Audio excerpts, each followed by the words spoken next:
Candi Redel, and this is my persuasive speech on having a positive attitude and living a happier life. Please look at the audience.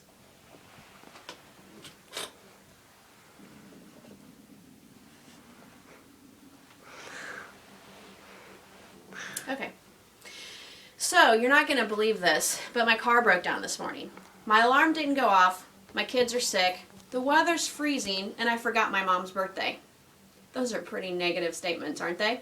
If I heard someone say all those things, I would assume they weren't having a good day, that they weren't happy, and they definitely weren't smiling. But wait, you didn't hear it all. My car did break down this morning, but my husband was able to fix it before I left for school. My alarm didn't go off this morning, but thankfully my dog woke me up because he had to go out. My kids did wake up sick, but they just had a headache and Tylenol took care of it. It is freezing outside, but thankfully there's no snow and ice on the ground.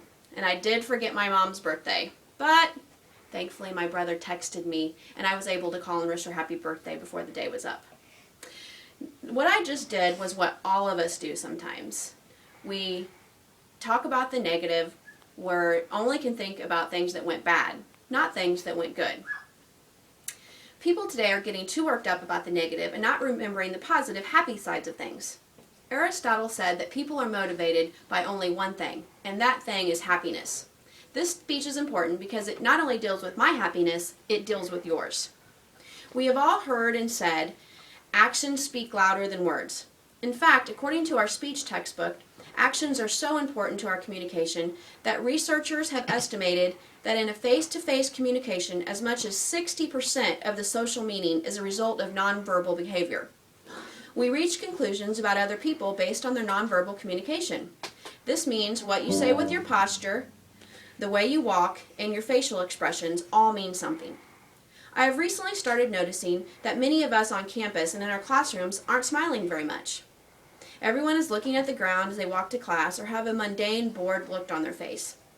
According to the small survey that my friends graciously did for me, 86% of you consider yourself to be a happy person for the most part. But only 77% of you smile rarely or occasionally on campus. And when asked what you thought of people who are smiling on campus, when that smile is not directed at someone specific, you wrote that you think there must be something wrong with them. Only a few of you wrote that you would think that they were happy. I have experienced this personally myself lately. I have walked in the classroom many mornings smiling, and several people have asked me, "Why are you so happy?" Or, "Boy, you're sure chipper this morning." I thought that the saying went, smile and the world smiles with you, not smile and the world will stare at you and ask you what's wrong. The definition of a smile is a facial expression used to convey a positive emotion. Is happiness not a positive emotion?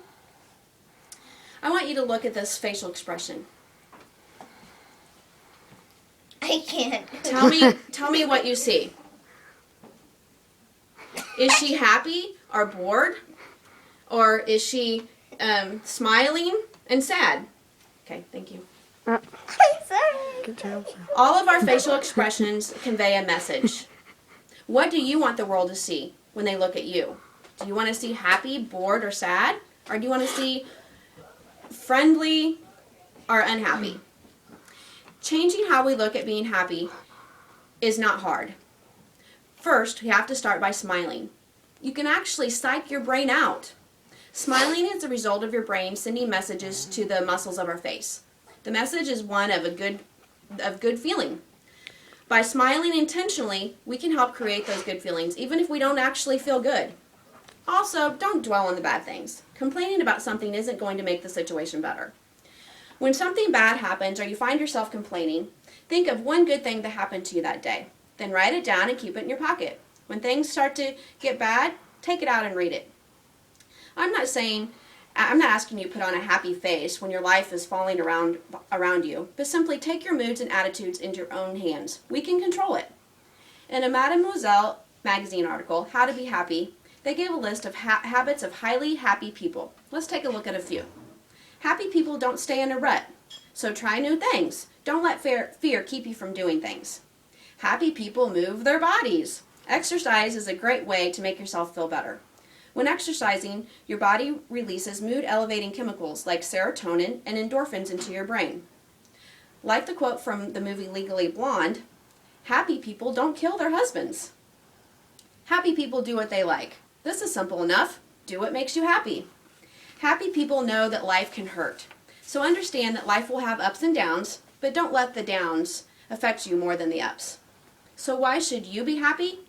Simple. You will be healthier. According to the psychology of happiness, stress is bad for the immune system. There has been a lot of research that shows you're more likely to catch colds and the flu when we're under a lot of stress. Also, it has been found that happy students have more satisfactory relationships with other people and cope better in the workplace than unhappy students. But simply, people will enjoy being around you more, and you might brighten someone's day if you smile at them. So you might be thinking, so what does this all actually have to do with you? What do I want you to do? Simple. Start thinking happy thoughts. When something bad happens, turn your thoughts into something good.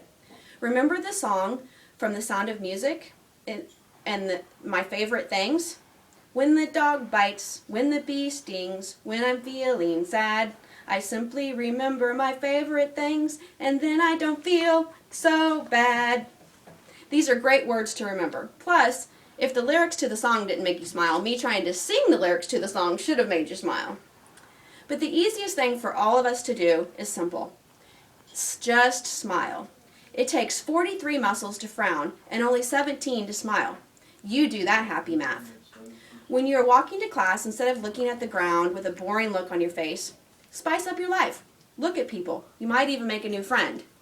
If you have a hard time just smiling, think of something that makes you laugh, or a place that is really fun, or your favorite person or friend. Like I said earlier, Aristotle said that the one thing that motivates people is happiness. Your goals stem from this, so it's very crucial to your overall life to be happy. It's like the song we were taught when we were little.